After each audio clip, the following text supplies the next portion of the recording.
My name's Joe Furlonger. I'm an Australian artist that lives on the subtropical east coast near Brisbane. My subject matter has been principally landscape for the last 20 or so years, and I'm inspired by new locations, not necessarily the most spectacular, but just somewhere new and somewhere different can often invoke a response. He just responds to wherever he is. It's an instant response. When he reaches a point, then he wants to undo all that and then try something new. He doesn't want it to be picturesque. He wants it to be something very real, as in real life. This is the best drawing I've done on the whole trip. On a sketching trip, I'll take an old shoebox full of pastels. I'll have watercolours, lots of brushes, different types of paper, big sheets of paper, small sketchbooks, lots of pencils, so that if one thing doesn't work, it doesn't respond, then I've got a sort of a kit where I can exchange that and try in another medium and see if that works. Because I never really know what's going to happen along the way. Pencil might be the answer, or pastel might be. If one thing doesn't work, try another. I guess some of the moments where I've really learnt about an artist's process have been watching someone like Joe just dealing with the wind and a car door as a windbreak and a bonnet as a table and harsh sunlight as the register, and off you go. You've got 10 minutes and before the light changes and the wind blows everything off. And in 10 minutes, he's done 30 works on paper.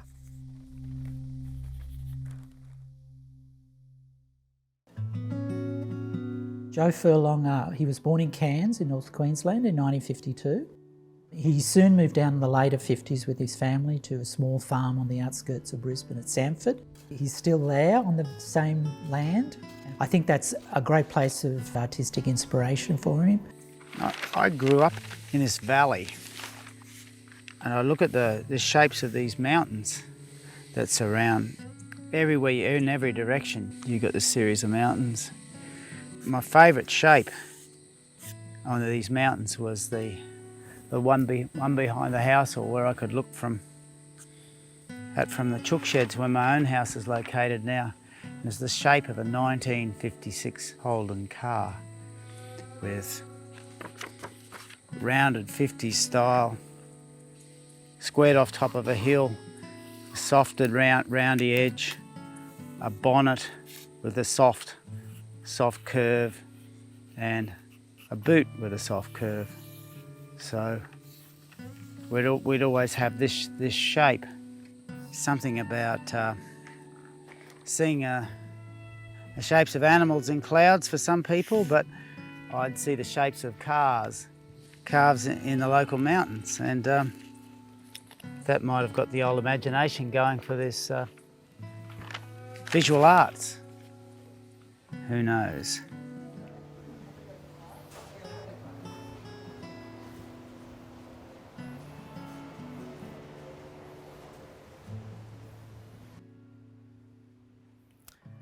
This is a Joe painting that really sort of brought him to national prominence in the 1980s, the late 1980s. It's called Bathers, and it's a fantastic example of the sort of power of the figure that Joe was able to achieve when he was really at his height doing these figurative works in the late 1980s.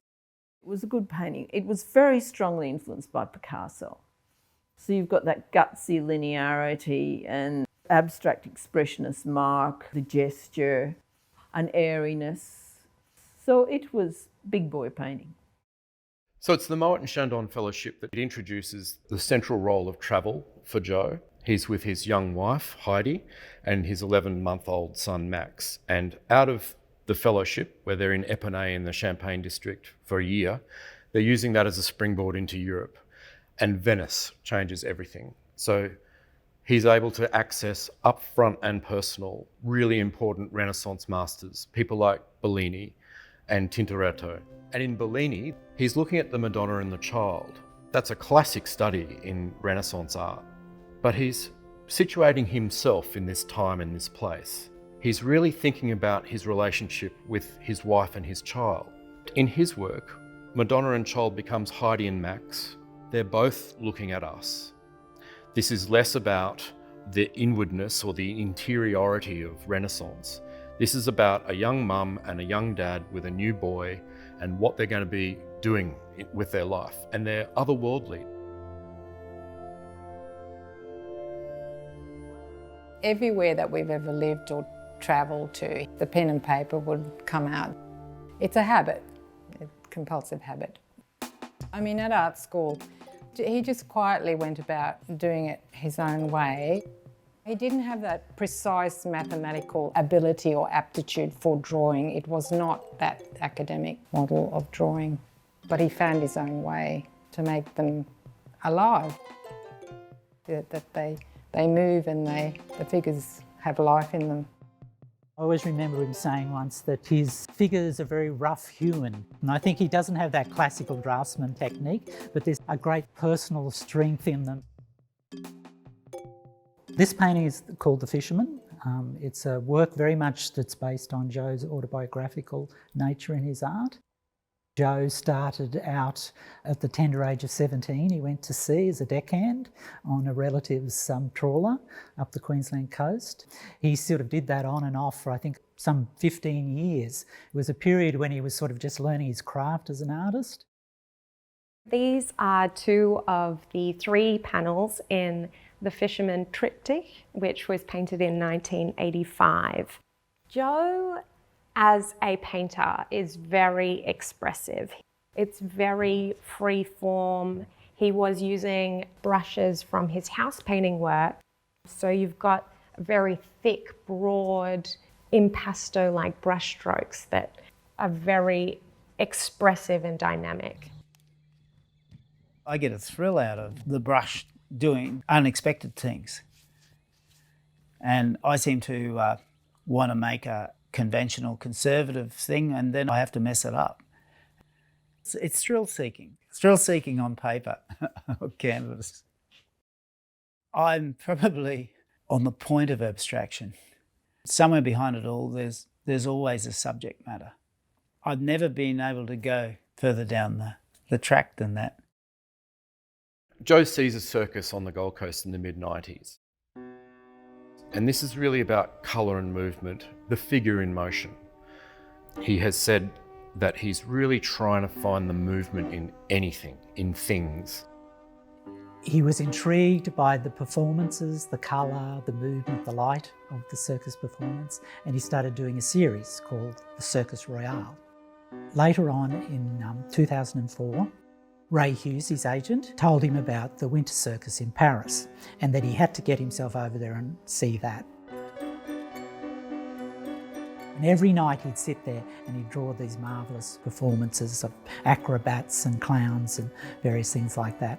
I always think of them as this sort of culture that Joe has of drawing continually. Every day he draws. I always equate that with him limbering up like a circus performer to do these drawings every night, and then he'd use these drawings to create more finished artworks in various mediums.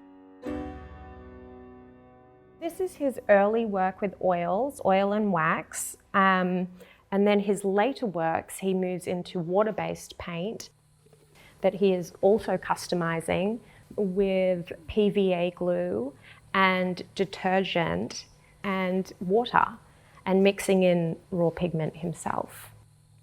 Using the water-based paint has allowed him to go into the landscapes and paint whilst on site.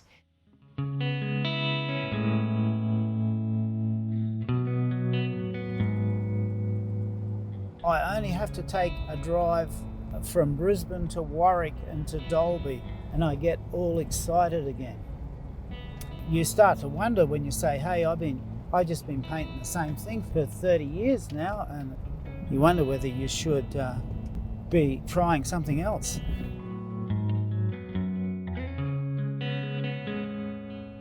But as soon as I do that little drive, I go, oh no, this is great, this is what I'm happy with. And to see a big red tractor in the landscape, that's pretty good too. The shape of these these old rounded hills is very human, very much a figurative thing, and there's similar lines to a model, a female model or the figure. When I converted from a lot of figure painting to the landscape, I go looking for similar sort of lines of the figure in the landscape.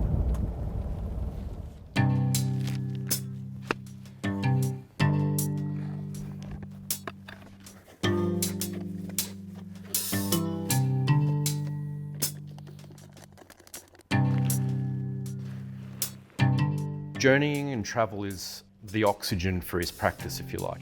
It feeds him, it's a constant source of wonderment. I think he feels that it's endless. Australian landscape can be a bit monotonous. There's no visual point. He's very comfortable with it. He's become so attuned to it and he's studied it. It's something that he genuinely loves.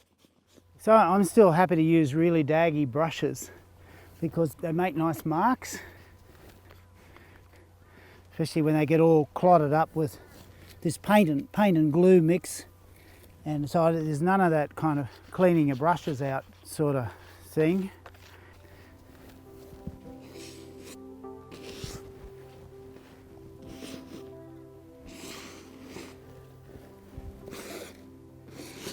I'll be very pleased if I can do a painting and out here and say that it's finished. That would really cheer me up. The humility with which he approaches this idea of country with a capital C, that this stuff is so big in terms of what it could mean to us as white fellas, that he lets it speak. And that's pretty radical.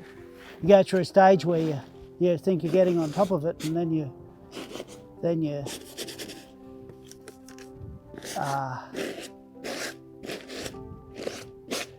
fuss over it.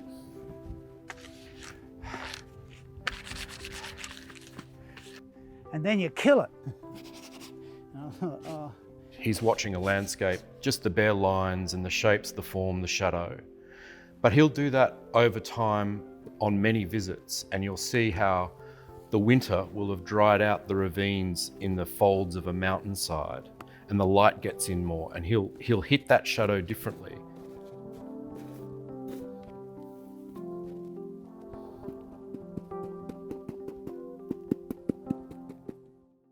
That's where we were this morning, but it's all changed, isn't it?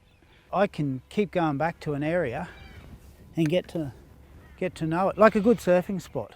Joe's got this way of looking at you, and he's got a way of looking at the landscape sometimes. He comes in it from an angle and from the side, and it's almost like he's got this bird-like eye, or mien, if you like, of almost listening to what's underground when he approaches it. It's not until the second day and the third day that things start coalescing. So it happens slowly, and it happens not with any language that he has driven into the final product. It's as though he's listening to the language in what he sees and lets that come through, if that makes any sense. I like how those hills went a really inky dark colour. I mean, I don't feel that I got it or anything like that. He'll know a landscape at a particular moment in a summer or a winter, but he knows what happens to it through its transition. This idea of variation on a theme. He is constantly doing the same thing over and over, but slightly differently. He talks about the enemy of art being the absence of limitations.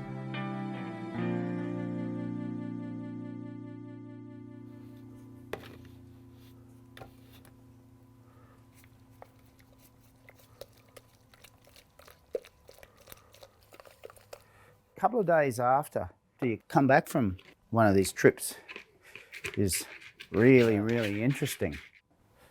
Here we go. How you work in the studio is quite different, or it feels different. It feels that freshness of the outdoor expedition is still lingering and it's very nice. So I treasure the couple of days afterwards as much as the on-the-spot stuff. His studio is open air. Something that was really interesting with a lot of the works that came from his studio into the collection was the amount of interaction that it's had with nature. One painting I cleaned mud wasp casings off. There's another painting with snake excrement and, lots of little fibres stuck in the painting that are from leaves and from the grass when he's painting outside. He paints them on the floor. He will mount them to the wall, and you can see how that is done through all of the diluted drips. That in some paintings there are drips going sideways. There's pools in the middle of them. Then you lift them up, and they've started dripping downwards because of gravity.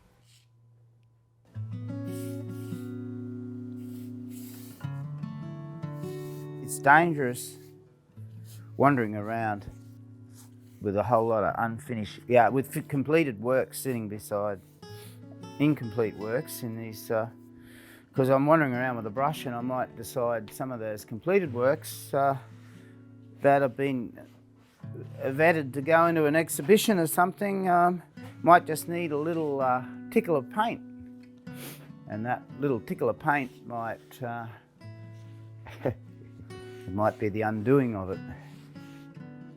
I think the landscape for Joe's like a well-worn boot. He's lived in it for so long, it's now comfortable. It's a bit ratty around the edges, but it's perfect for what he needs. He's going to be in the landscape until he's not with us any longer. I think that the painting's the best way I can express myself, perhaps the clearest way I can express myself. Not so much the beauty or the colour, actually, as the feeling of contentment that people get in large open spaces, almost as a meditative thing.